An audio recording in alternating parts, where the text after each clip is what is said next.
Day 110, 2 Samuel 23 and 24.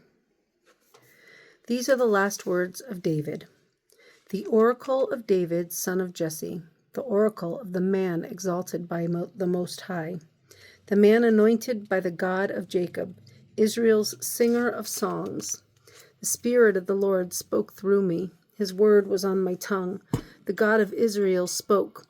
The Rock of Israel said to me, when one rules over men in righteousness, when he rules in the fear of God, he is like the light of morning at sunrise, on a cloudless morning, like the brightness after rain that brings the grass from the earth. Is not my house right with God? Has he not made with me an everlasting covenant, arranged and secured in every part? Will he not bring to fruition my salvation and grant me my every desire? But evil men are all to be cast aside like thorns, which are not gathered with the hand.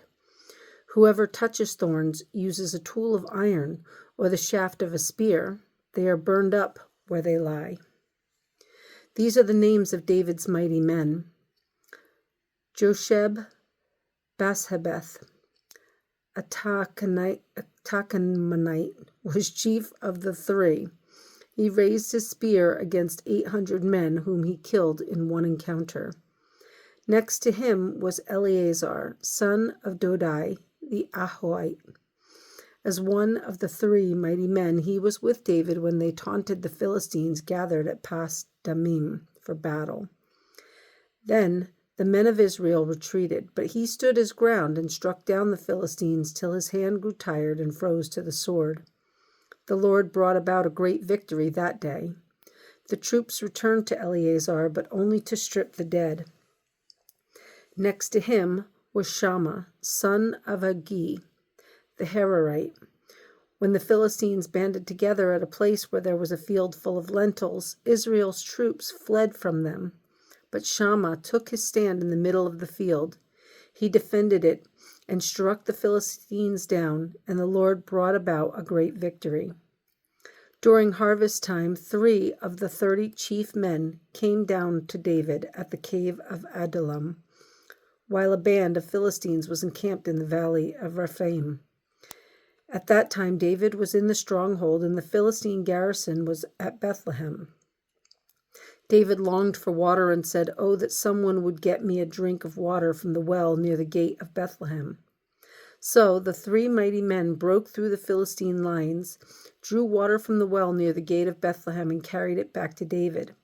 But he refused to drink it. Instead, he poured it out before the Lord. "Far be it from me, O Lord, to do this," he said. "Is it not the blood of men who went at the risk of their lives? And David would not drink it." Such were the exploits of the 3 mighty men.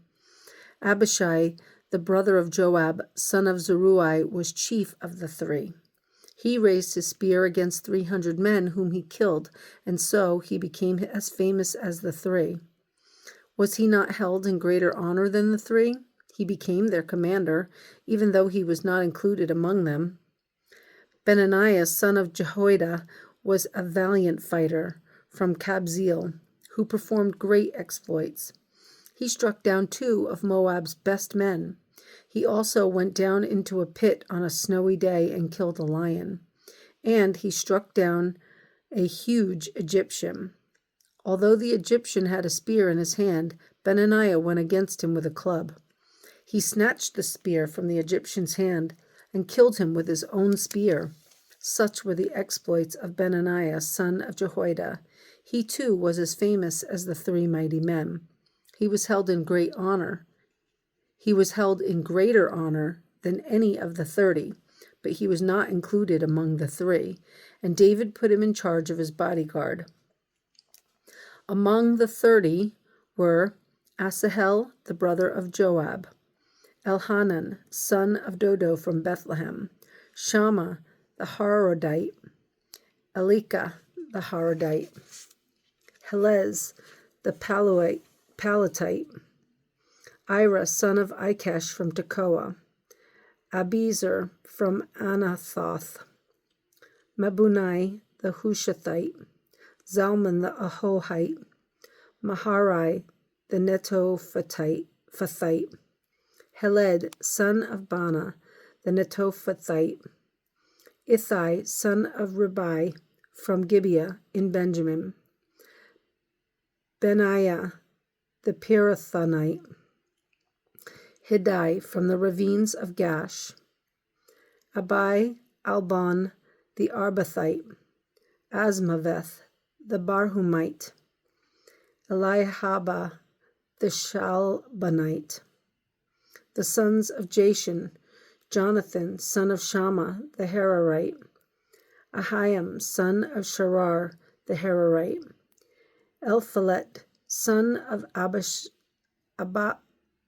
the Maacathite, Eliam, son of Ahithophel, the Gilonite, Hezro, the Carmelite, Perai, the Arbite, Igal, son of Nathan from Zobah, the son of Hagri, Zelek, the Ammonite, Naharai, the Beerothite, the armor-bearer of Joab, son of Zeruiah, Ira, the Ithrite, Gareb, the Ithrite, and Uriah, the Hittite. There were 37 in all. 2 Samuel 24.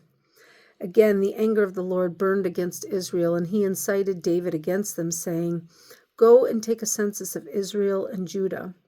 So the king said to Joab, the army commanders with him, "Go throughout the tribes of Israel from Dan to Beersheba and enroll the fighting men, so I may know how many there are."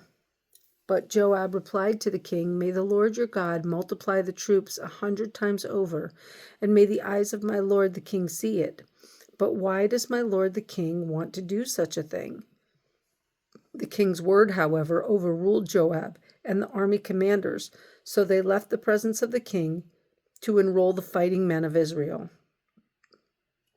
After crossing the Jordan, they camped near Aror, south of the town, in the gorge, and then went through Gad and on to Jazer. They went to Gilead and the region of Tahtim Hodshi, and on to Dan Jan, and around toward Sidon.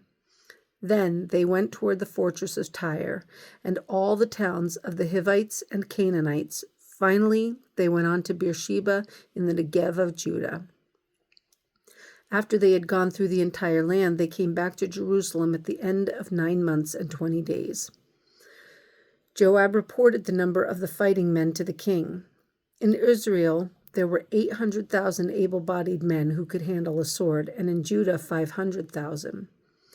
David was conscience-stricken after he had counted the fighting men, and he said to the Lord, "I have sinned greatly in what I've done. Now, O Lord, I beg you, take away the guilt of your servant. I have done a very foolish thing." Before David got up the next morning, the word of the Lord had come to Gad the prophet, David's seer. "Go and tell David, this is what the Lord says. I'm giving you 3 options. Choose one of them for me to carry out against you." So Gad went to David and said to him, "Shall there come upon you 3 years of famine in your land? Or 3 months of fleeing from your enemies while they pursue you? Or 3 days of plague in your land? Now then, think it over and decide how I should answer the one who sent me." David said to Gad, "I am in deep distress. Let us fall into the hands of the Lord, for his mercy is great, but do not let me fall into the hands of men." So the Lord sent a plague on Israel from that morning until the end of the time designated, and 70,000 of the people from Dan to Beersheba died. When the angel stretched out his hand to destroy Jerusalem, the Lord was grieved because of the calamity, and said to the angel who was afflicting the people, "Enough, withdraw your hand." The angel of the Lord was then at the threshing floor of Araunah the Jebusite. When David saw the angel who was striking down the people, he said to the Lord, "I am the one who has sinned and done wrong. These are but sheep. What have they done? Let your hand fall upon me and my family." On that day, Gad went to David and said to him, "Go up and build an altar to the Lord on the threshing floor of Araunah the Jebusite." So David went up as the Lord had commanded through Gad. When Araunah looked and saw the king and his men coming toward him, he went out and bowed down before the king with his face to the ground. Araunah said, "Why has my lord the king come to his servant?" "To buy your threshing floor," David answered, "so I can build an altar to the Lord, that the plague on the people may be stopped." Araunah said to David, "Let my lord the king take whatever pleases him and offer it up. Here are oxen for the burnt offering, and here are threshing sledges and ox yokes for the wood." "O king," Araunah gives all this to the king. Araunah also said to him, "May the Lord your God accept you." But the king replied to Araunah, "No, I insist on paying you for it. I will not sacrifice to the Lord my God burnt offerings that cost me nothing." David bought the threshing floor and the oxen and paid 50 shekels of silver for them. David built an altar to the Lord there and sacrificed burnt offerings and fellowship offerings. Then the Lord answered prayer in behalf of the land, and the plague on Israel was stopped.